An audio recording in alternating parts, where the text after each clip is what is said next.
तो फिर क्या होता है, इसके ऊपर ना एक वो भी आता, mg फोर्स भी आता, जो हम सेंटर ऑफ मास से रिप्रेजेंट करते हैं।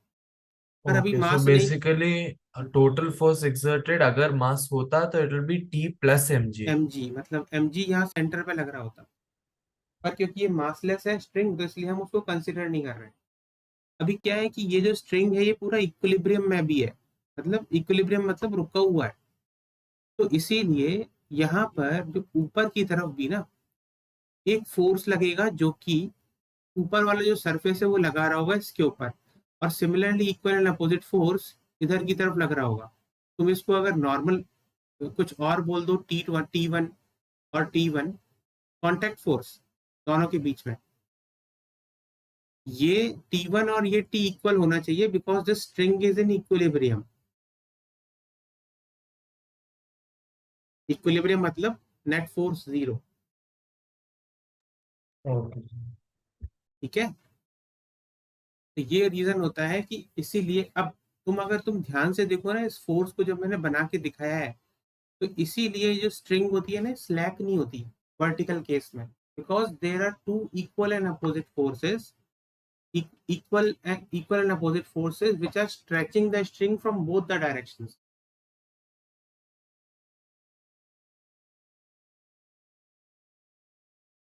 ये समझ में आया? हाँ सर। हम्म, ये सबको क्लियर है ना एकदम?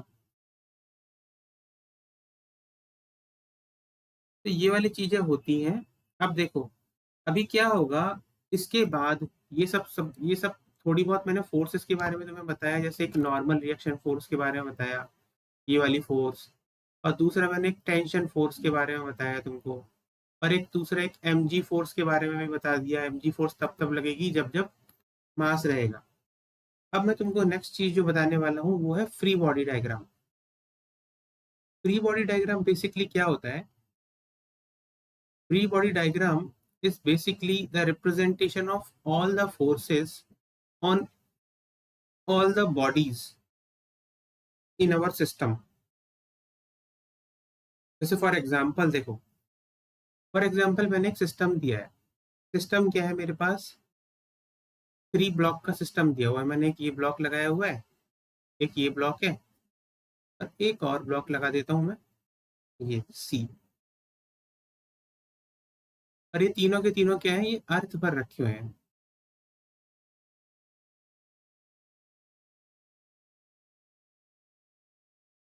तो मतलब अब इनको मैंने ब्लॉक दिया है, this is MA, this is MB and this is MC। अब तुम लोगों का काम क्या है? You have to represent all the forces individually on each block. जैसे ये MA है, तो मैंने MA बोल दिया, और ऐसे ही मैंने एक ब्लॉक MB ले लिया यहाँ पर, ये जो दूसरा वाला ब्लॉक है MB, and third block is your MC। इसके ऊपर मुझे बताओ कि टोटल इस हर एक ब्लॉक के ऊपर क्या क्या फोर्सेस लग रही होंगी, कोई भी बता दो। सर एम ए में हम्म, क्या बोलते हैं एम जी लगेगा वेरी गुड। नीचे की तरफ, एंड एक नॉर्मल फोर्स लगेगा ऊपर की तरफ। अच्छा, उसको क्या बोलोगे? कोई नाम दे दो। N1 बोल दूं? हाँ सर। N1 बोल दिया, अच्छा। एंड एम एम बी में क्या होगा? एम बी में इट इट विल बी नीचे की तरफ एम एम बी जी,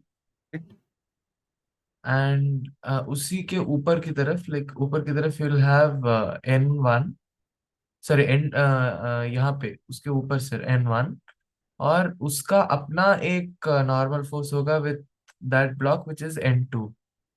नहीं नहीं नहीं, माइनस। नहीं ये लगेगा? ओके। ये एक मिनट बताओ, नहीं लिखा तो तुमने सही है, लेकिन हाँ। ये N2 होगा। This normal reaction will be because of C acting on B। Okay. और जो हाँ N1 जो तुम बोल रहे हो ना, वो N1 लगेगा ये ऊपर से नीचे की तरफ। हाँ हाँ, yes sir. This is because M MB ने MA के ऊपर एक नॉर्मल रिएक्शन लगाया, नॉर्मल कॉन्टैक्ट रिएक्शन फोर्स, वो लगा। N1 था। Equal and opposite normal reaction MA MB पर लगाएगा, which is this N1। Okay, समझ में आ गया। तो तो एम सी का नीचे की तरफ एम सी जी, करेक्ट। और ऊपर की तरफ एन थ्री, हाँ। एंड एन वन और एन टू दोनों नीचे लगेंगे। N3, इस पे N1 क्यों लगेगा? सिर्फ एन टू लगेगा नीचे की तरफ। हम्म। हाँ सर। अच्छा, कोई और बाकी लोग बताओ, ईशान, अनिक, श्रेया, कि किसी को कोई इस फोर्स रिप्रेजेंटेशन में कोई डाउट है? कौन सी फोर्स क्यों लग रही है? सर इसमें नहीं कहीं सर। फ्रिक्शन नहीं आएगा? फ्रिक्शन नहीं है, फ्रिक्शन में अभी मैंने इंट्रोड्यूस नहीं किया है अनिक। ओके। श्रेया बताओ। नहीं सर, समझ में आ गया। और ईशान अभी कुछ और पूछ रहे थे क्या, अनिक? नहीं, मेरे को वही पूछना था, फ्रिक्शन आएगा अगर? फ्रिक्शन फ्यूचर में अभी इंट्रोड्यूस करूंगा मैं, अभी मैंने इंट्रोड्यूस नहीं किया है फ्रिक्शन।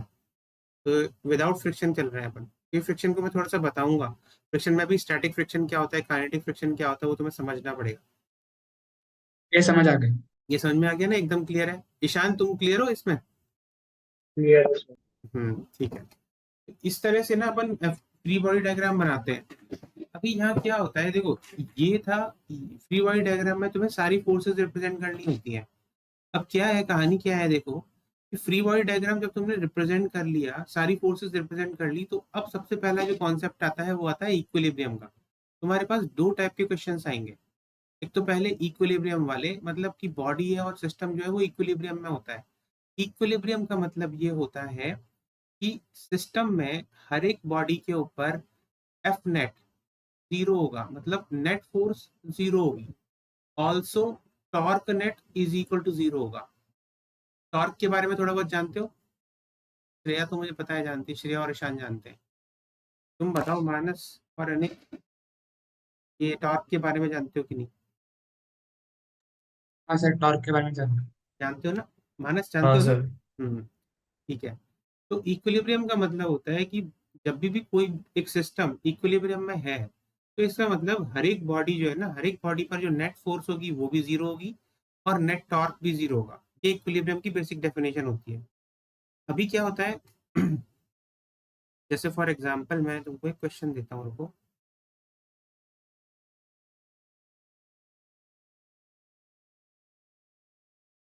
फोर्स और टॉर्क का मिला जुला ना क्वेश्चन में तुम्हें।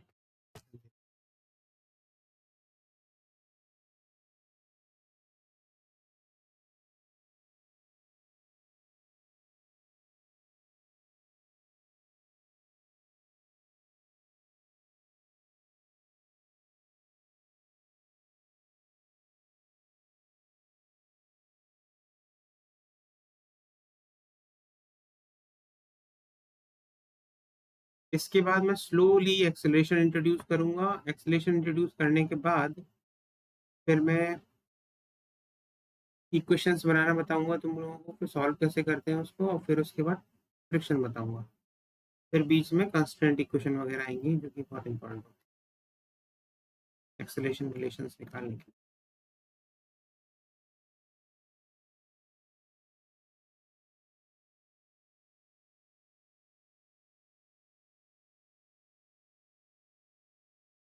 देखो ये है पहला क्वेश्चन।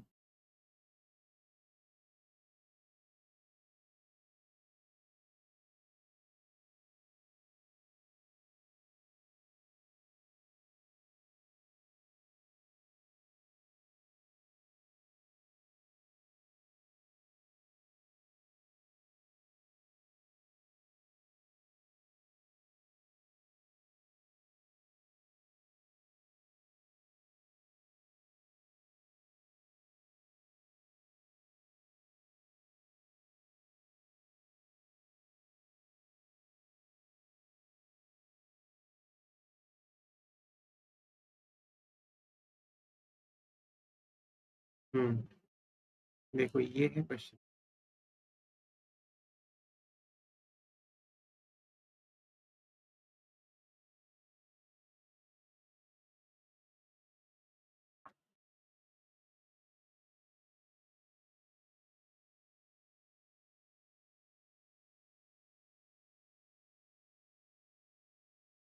अरे यार, रफ ग्राउंड बोल दिया इसने।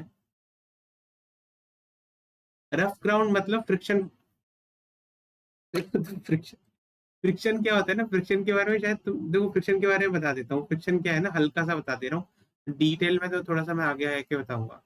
फ्रिक्शन के बारे में अभी बस ये जानो कि कोई भी बॉडी जो होती है ना, अगर उसकी टेंडेंसी मूव करने की आगे है, friction is basically the resisting force. तो अगर ये बॉडी अगर आगे मूव कर रही है ना, तो इस पर जो फ्रिक्शन फोर्स लगेगी वो सरफेस पर पीछे लगेगी। और क्योंकि ये फ्रिक्शन फोर्स एक कांटेक्ट फोर्स है, तो ये यही फ्रिक्शन फोर्स ना नीचे वाले सरफेस पर आगे की तरफ लगेगी। समझ गए? और फ्रिक्शन फोर्स की value actually mu into normal reaction होती है हमेशा। इतना जान लो बस। शायद मुझे मुझे लगता है इतना तो तुम लोगों को अभी तक पता, इतना तो पता ही होगा नेचुरली मेरे बिना बताइए। हाँ सर। हाँ सर।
सर, ए पर नॉर्मल वाई डायरेक्शन में होगा और बी पर नॉर्मल एक्स डायरेक्शन में होगा। ए पर नॉर्मल क्या होगा? वाई डायरेक्शन में होगा और बी पर एक्स डायरेक्शन में। हाँ वो तो ठीक है। दूसरा डायरेक्शन तो फ्रिक्शनल फोर्स वैसे अगर देखेंगे तो frictional force will be in the negative x direction, है ना सर? हम्म। ये बी वाला तो स्मूथ है। हाँ सर। Correct, very good. पर तुम लोगों को वैल्यू निकालनी है, मतलब इन टर्म्स ऑफ वेट निकालना है। इन टर्म्स ऑफ एमजी बोल रहे हैं आप? मतलब इस, हाँ इसने, क्योंकि इसने वेट डब्लू बोला है ना यहाँ पे तुमको, एक ही चीज बोली दी हुई है इसने, वेट डब्लू। वेट के टर्म्स में निकालना है सब कुछ। Normal reaction A, normal reaction B, friction force W के टर्म्स।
Sir, hmm. हमको ना नॉर्मल रिएक्शन एट बी, हाँ, √3/2 इंटू द वेट है क्या?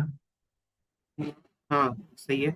क्योंकि क्या बोलते हैं, W cos थीटा आएगा और थीटा हमारा क्या बोलते हैं 30 डिग्रीज है। हाँ सही है, √3/2 इंटू डब्लू है। And normal reaction at A will be weight into sine theta, तो दैट विल बी weight/2। वो गलत आ रहा है। वो गलत आ रहा है सर क्या? एक मिनट। नॉर्मल एट तो वेट होगा ना। वेट होगा।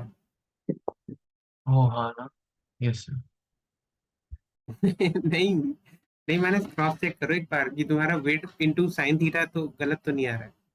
Okay sir. नहीं तो फिर मैं सॉल्व करके दिखाऊंगा। देखो एक्चुअली में जब तुम फोर्सेस बनाओगे ना तो ये नॉर्मल रिएक्शन है टेन एन ए, एक तो फोर्स ये वाली आई, दूसरी एन बी फोर्स यहाँ पर ये आई, दूसरा एक फ्रिक्शन फोर्स एट ए तुम यहाँ लगा दोगे फ्रिक्शन फोर्स एट ए, और दूसरा एक डब्ल्यू जो लगेगा वो मिड पॉइंट से लग रहा होगा डब्ल्यू। अगर तुमने इसका लेंथ एल लिया मतलब ये एल बाई टू हो जाएगा और ये भी एल बाई टू हो जाएगा। तो अगर नॉर्मली फोर्सेस इक्वेट करोगे तो N A is equal to W हो जाएगा और दूसरा N B is equal to F A हो जाएगा। ये दो इक्वेशंस आ गई। तीसरा इस पर टॉर्क लोगे तुम, अब टॉर्क किसके अबाउट लोगे इजीनेस के लिए मैं, हाँ देखो N A is equal to W तो तुम्हारा पहला बी वाला तो विदाउट कुछ किए ही आ गया आसानी से। तो टॉर्क अबाउट अगर मैं ए कैलकुलेट करूंगा सबका टॉर्क तो मेरे पास आएगा N B into L sine theta.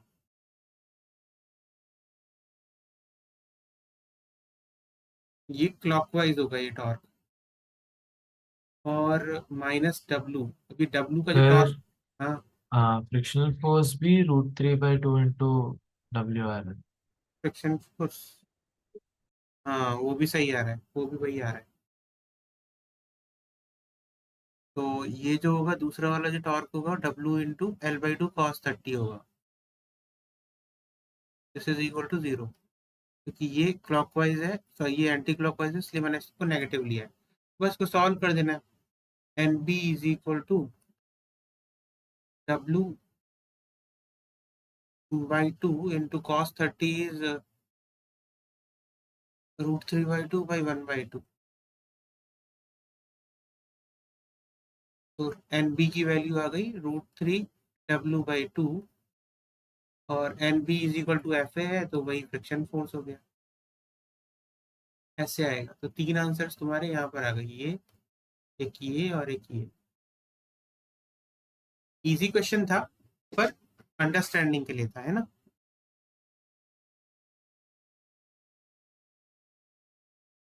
ठीक है ना, इजी है। हाँ आगे सर। चले, सभी को श्रेया इजी है ना, हो गया ना तुम्हारा भी। हाँ हो गया। ठीक है, तो आगे चलते हैं अब। इक्विलिब्रियम वाली चीजें हो गई हैं, इसमें मैं तुम्हें एक और चीज बता देता हूँ, एक और थ्योरम भी है जो कि बहुत यूजफुल होती है। वो थ्योरम ये है कि अगर सपोज तुम्हारे पास तीन फोर्सेस होती है, इसको लामीज थ्योरम कहते हैं, ये इक्विलिब्रियम में काफी यूजफुल होती है। जैसे अगर एक F1 फोर्स मैंने यहाँ दे रखा है, एक F2 फोर्स मैंने यहाँ लगा रखा है, एक F3 फोर्स मैंने यहाँ लगा रखा है, F3 ये F2 है, और इन दोनों के बीच का एंगल अगर तुमने अल्फा मान लिया, ये बीटा है, दिस इज गामा सपोज, तो उसमें तुम लामीज थ्योरम क्या कहती है हमें।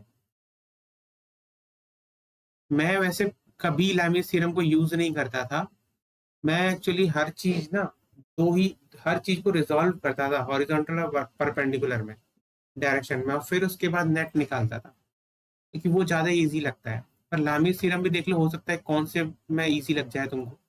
ये इसका स्टेटमेंट होता है F1 by sine beta is equal to F2 by sine gamma is equal to F3 by sine alpha. ये लामीज थ्योरम का स्टेटमेंट है। तो किसी भी पॉइंट पे अगर तीन फोर्सेस लग रही होती है ना और उसके अपोजिट एंगल्स ये है तो साइन के opposite angle, force divided by sine उसका अपोजिट एंगल वो कांस्टेंट रहता है।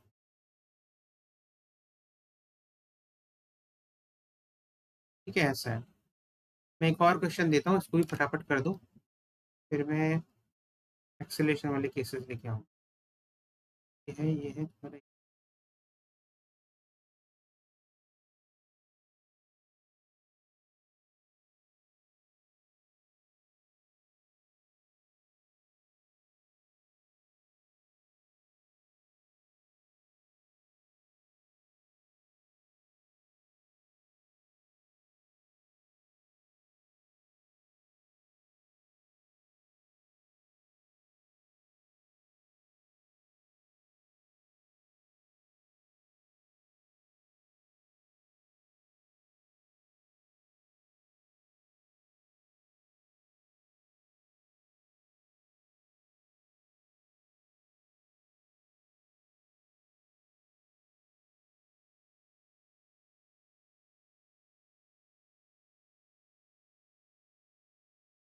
ये लो।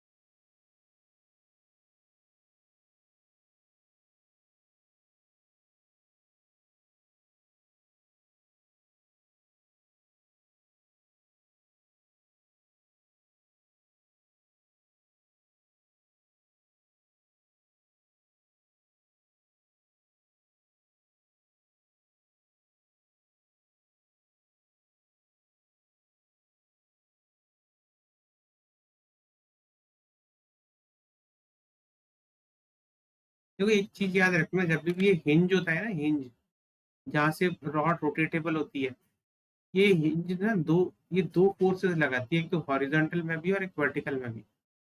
हिंज के साथ ऐसा होता है। जितने भी ऐसे पॉइंट्स होते हैं जहां पर रोटेटेबल होती है, रॉड को आप रोटेट कर सकते हो, तो वो दो डायरेक्शन में फोर्स लगाती है, एक तो हॉरिजॉन्टल और एक वर्टिकल फोर्स। तो अगर तुम लोग अगर एक ही डायरेक्शन में लगा रहे हो तो वो गलत कर जाओगे।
इक्विलिब्रियम बहुत अच्छे अच्छे क्वेश्चन आते हैं।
क्या हुआ, नहीं आया क्या?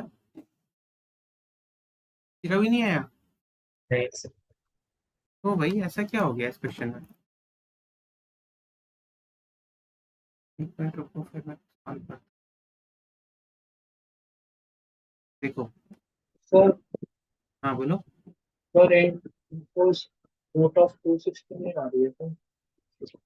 कौन सी फोर्स? Horizontal force? Sir, यार आवाज, horizontal हॉरिजॉन्टल वाली कितनी आ रही है?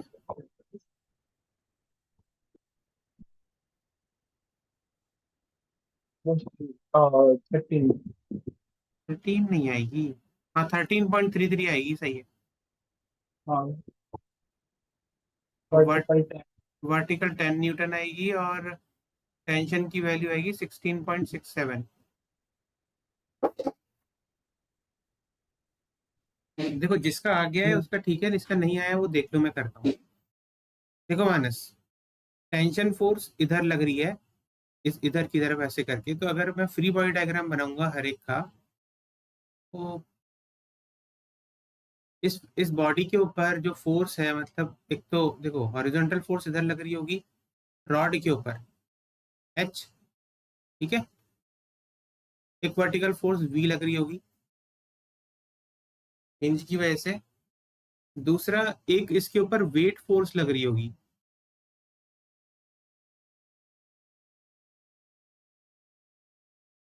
इसका वेट कितना किया हुआ है, 2 kg है ना, 2g होगा, 2g नीचे की तरफ लग रही होगी।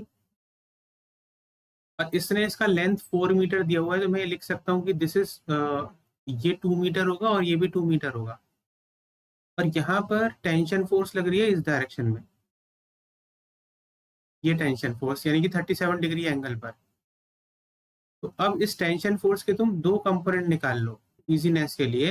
एक तो ये वाला वर्टिकल कंपोनेंट हो जाएगा विच इज टी साइन 37, और एक हो जाएगा तुम्हारा horizontal component which will be here T cos 37।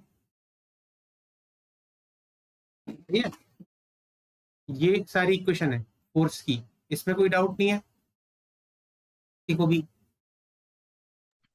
Sir यहाँ पे कहीं भी नॉर्मल फोर्स नहीं एक्ट करेगा? नॉर्मल फोर्स, देखो नॉर्मल रिएक्शन जो फोर्स जो तुम कहना चाह रहे हो वो तो मैंने हिंज फोर्स के हिसाब से रिप्रेजेंट कर दिया ना।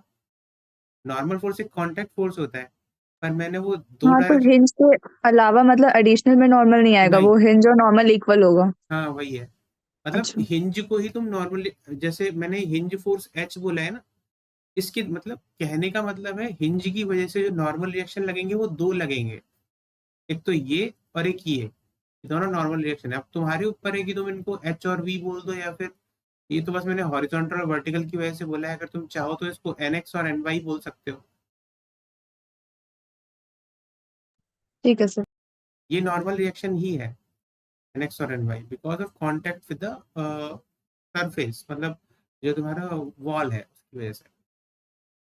तो ये है। अब देखो यहाँ पर क्या होगा कि अगर तुम इसमें हॉरिजॉन्टल इक्विलिब्रियम करोगे, F X is equal to zero, net F X is equal to zero horizontal में, तो क्या क्या फोर्सेस आएंगी तुम्हारे पास, N X is equal to T cos 37, ये पहली इक्वेशन लगेगी, बनेगी। और दूसरी वर्टिकल वाली में बनाओगे तो तुम्हारे पास आएगा N Y plus T sine 37 is equal to 2g यानी कि 20 न्यूटन, ये सेकेंड वाली इक्वेशन हो जाएगी। अब तुम्हारे पास क्या है, देखो यहाँ पर तीन वेरिएबल्स हैं, तीन वेरिएबल्स, एक तो टी और एक एन वाई और एक एन एक्स। और हमको क्या है, हमारे पास दो ही इक्वेशन है, तो हमें एक और इक्वेशन लानी पड़ेगी, और एक और इक्वेशन में टॉर्क की इक्वेशन लिख सकता हूँ क्योंकि नेट टॉर्क भी जीरो होगा। तो मैं इस पॉइंट के अबाउट, वो पॉइंट के अबाउट, हिंज वाले पॉइंट के अबाउट टॉर्क लूंगा। क्यों ले रहा हूँ? क्योंकि इससे मेरी एन एक्स और एन वाई जो दो अननोन वेरिएबल है ये गायब हो जाएंगे, क्योंकि इनका टॉर्क अबाउट वो जीरो होगा। वैसे तुम चाहो तो टॉर्क किसी के भी अबाउट ले सकते हो, पर मैं ओ के अबाउट लूंगा, इजी हो जाने की वजह से, जैसे कि बाकी चीजें इजी हो जाए, एन एक्स और एन वाई गायब हो जाए। तो टॉर्क जो होगा मेरा क्या होगा, torque about O is equal to zero, net zero है, तो ये क्या होगा, टी साइन 37 इंटू 4। अब इसका जो डायरेक्शन होगा वो होगा एंटी क्लॉकवाइज, अबाउट ओ दूसरा जो टॉर्क होगा वो होगा 2g वाला, 2g यानी कि 20 न्यूटन, 20 इंटू 4, सॉरी 20 इंटू 2, क्योंकि हाफ लेंथ पे एक्ट कर रहा है ना यहाँ पे, 20 इंटू 2, और इसका जो होगा डायरेक्शन वो क्लॉकवाइज होगा, इसलिए मैं नेगेटिव ले रहा हूँ। और कोई तो टॉर्क है नहीं, टी कॉस 37 का टॉर्क अबाउट वो जीरो होगा, क्योंकि टी कॉस 37 से परपेंडिकुलर डिस्टेंस अबाउट वो जीरो है ही नहीं, वो जीरो का, तो इसलिए बाकी इज इक्वल टू जीरो। इससे क्या होगा ना, इससे मैं आराम से टी साइन 30 की वैल्यू निकाल सकता हूँ। साइन 37 की वैल्यू कितनी दी है इसने, 3/5। मानस समझ आ रहा है ना? हाँ सर। तो टी इंटू 3/5, 4 को मैं 4 से कैंसिल कर देता हूँ, इज इक्वल टू 10 आ जाएगा, यानी कि टी की वैल्यू मेरी आ गई 50/3, यानी कि 16.67 न्यूटन। तो टी की वैल्यू तो मेरी आ गई है। अब अगर मुझे देखो nx की वैल्यू निकालनी है, तो nx मैं फर्स्ट इक्वेशन को यूज करूंगा, nx is equal T cos 37, यानी कि 50/3 इंटू कॉस 37 की वैल्यू इसने 4/5 दी होगी, हाँ ये 4/5 हो गई, ये हो जाएगा 10, 40/3, ये हो जाएगा हमारा 13.33 न्यूटन। और सिमिलरली अगर मैं एन वाई निकालूंगा, तो N Y is equal to second equation को यूज करके 20 minus T sine 37, 20 minus T sine 37 की वैल्यू 10 है ऑलरेडी, ये मैंने यहाँ से निकाली थी, टी इंटू 3/5, तो ये 20 माइनस 10 इज 10 न्यूटन, इस तरह से आएगा मेरे पास। सही है, ऐसे सॉल्व हो गए।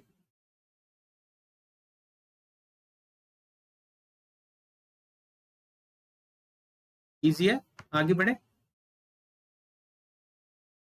हाँ देखो, सर। अब ये वाला एक मैं क्वेश्चन तुम लोगों को घर के लिए दे रहा हूँ, ये क्वेश्चन घर पे ट्राई करना, इक्विलिब्रियम का है। इसके बाद में तुम्हें इक्वेशन बनाना सिखा देता हूँ, ये वाला क्वेश्चन होमवर्क की तरह ट्राई करना।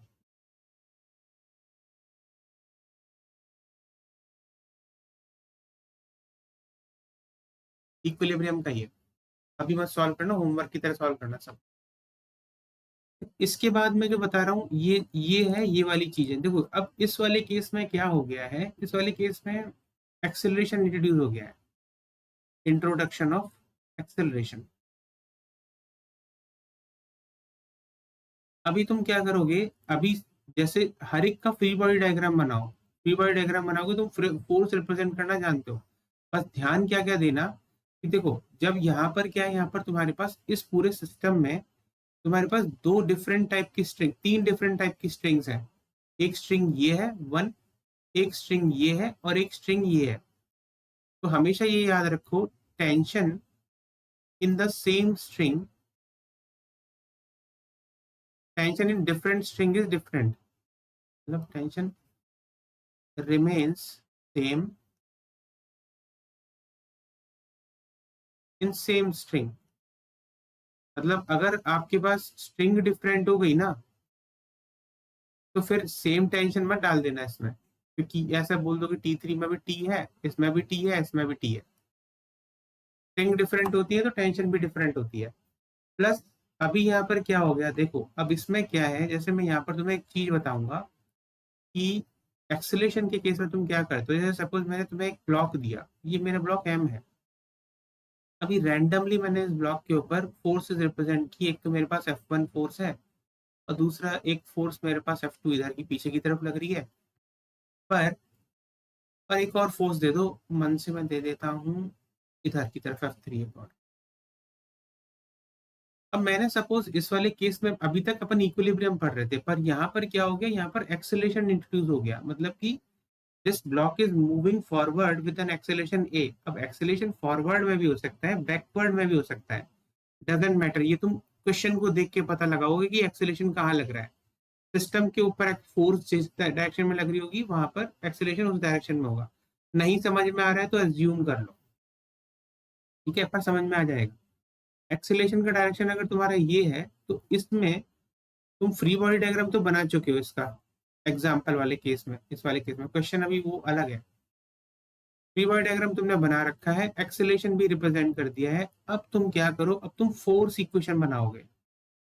इन द फोर्स इक्वेशन तुम लोग क्या करते हो, क्या एक साइन कन्वेंशन यूज करते हो। वो साइन कन्वेंशन क्या है कि forces in the direction of acceleration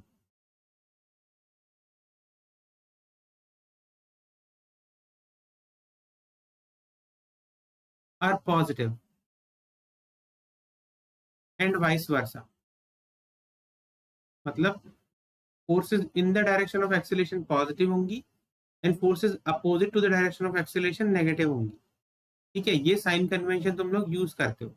तो जैसे देखो फिर फोर्स इक्वेशन कैसे लिखते हैं, वो F1 F3 ये दोनों पॉजिटिव होंगी क्योंकि ये एक्सेलरेशन के डायरेक्शन में है। तो F1 प्लस F3 पर F2 जो है वो against the direction of acceleration है, इसलिए मैं इसको नेगेटिव लूंगा, माइनस F2।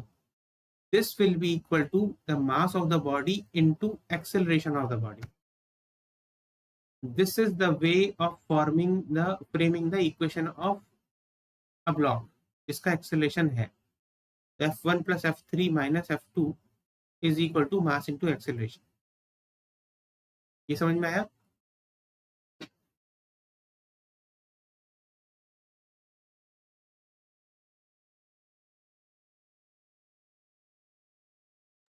हाँ तो सर। आ गया ना। Yes sir. हम्म। अब इस तरीके से तुम फोर्स की इक्वेशन बनाते हो एक्सेलरेशन जब होता है तो। अब इस वाले क्वेश्चन को पढ़ो, ये वाला जो क्वेश्चन मैंने ऊपर दिया हुआ है इस वाले क्वेश्चन को पढ़ो और मुझे इस वाले केस में सबसे पहले तुम्हारे दो वर्क है। पहले मुझे बताओ कि इस वाले टाइप के क्वेश्चन में तुम्हारा फ्री बॉडी डायग्राम क्या बनेगा हर एक बॉडी के ऊपर, और फिर उसके बाद हर एक का एक्सेलरेशन का डायरेक्शन, और फिर इक्वेशन बना के सॉल्व। पहले बस इक्वेशन बना दो सबकी, फ्री बॉडी डायग्राम बना दो।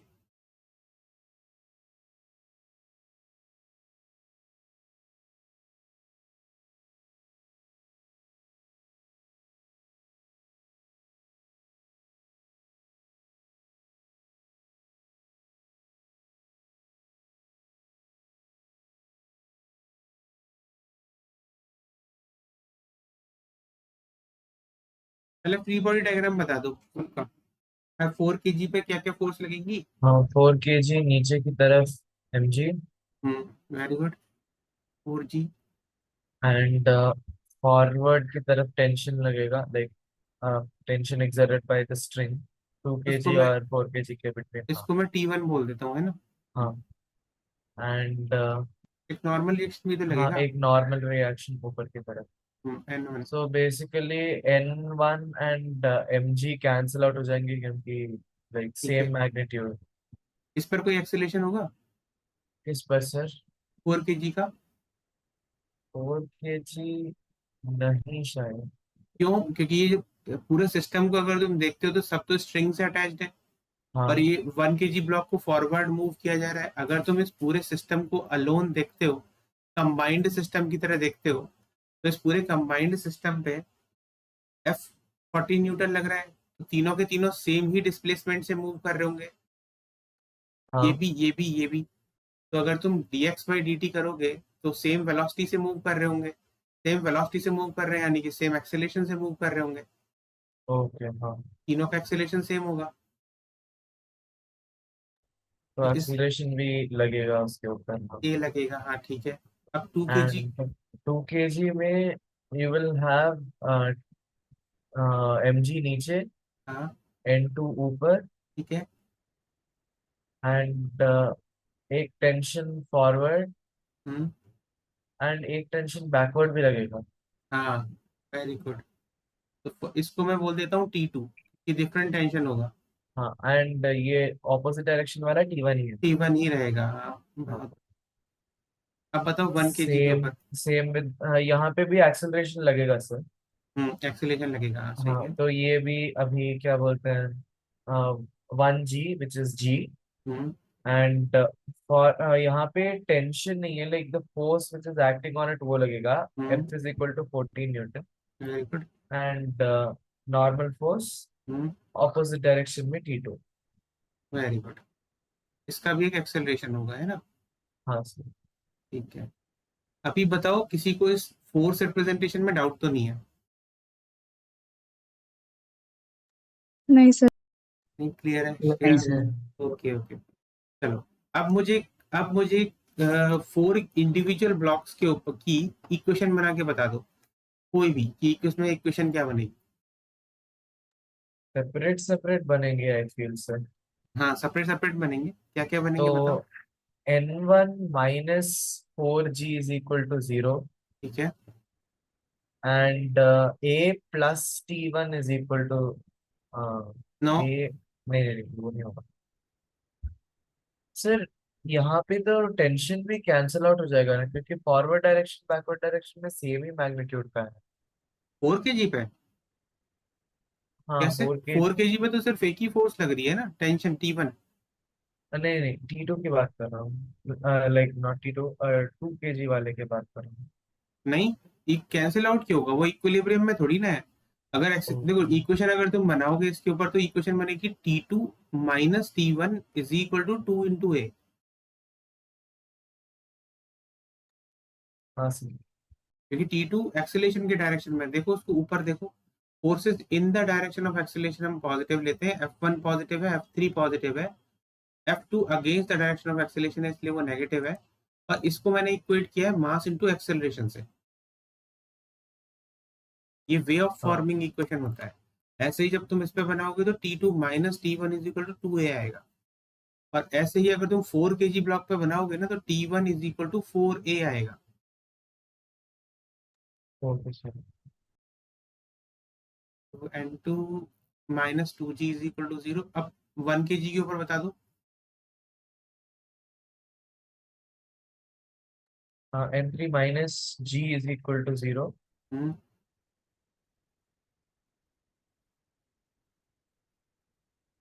f minus T2 is equal to a है। a है हाँ। अब ये इक्वेशंस आई हैं तुम्हारे पास, देखो इससे तो कुछ मतलब होना नहीं है क्योंकि इससे तुम्हारे पास N1 is equal to 4g आ गया। सिमिलरली इससे तुम्हारे पास N2 is equal to 2g आ गया। और इससे तुम्हारे पास N3 is equal to g आ गया। देखो अभी मैं बहुत बेसिक चीजें बता रहा हूँ तुमको, इसमें शॉर्टकट भी होते हैं to find out the acceleration very easily. वो सब एक पुश फोर्स मेथड होता है वो इजीली वाला, वो समय थोड़ा सा बाद में बताऊंगा जब तुम इस पर कंफर्टेबल हो जाओगे तो।